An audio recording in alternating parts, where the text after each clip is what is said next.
Topic. Russia and China are teaming up in the skies near Alaska for the first time ever.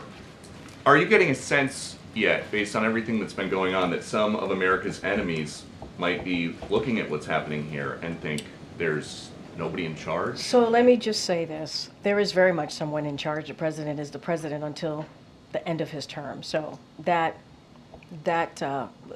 statement is certainly false. And we have seen the president bring together our allies and partners. He reinvigorated NATO. He got more than 50 countries behind Ukraine to make sure that they were able to defend themselves against Putin. He stood up to Putin, and he's done a lot more. And now, right now, as we're speaking, I believe it's still happening, the president is having a bilateral conversation meeting with the Prime Minister of Israel.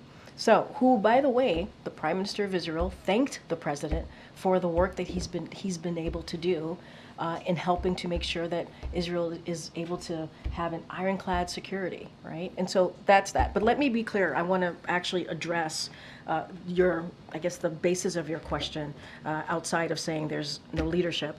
Our Department of Defense did not see this activity in Alaska Air Defense Identification Zone as a threat.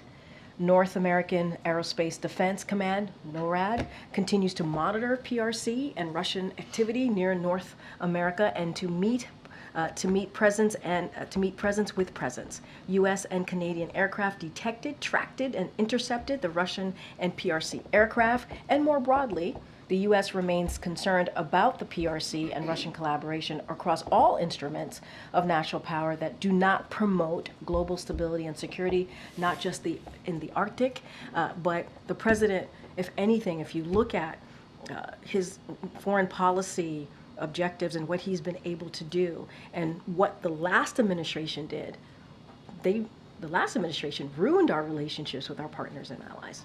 This president had to fix that and make sure that we actually mended our relationship with our partners and allies. And that's what we've been able to do. And a perfect example is what we're seeing with Ukraine being able to defend itself against Russia's aggression. Okay.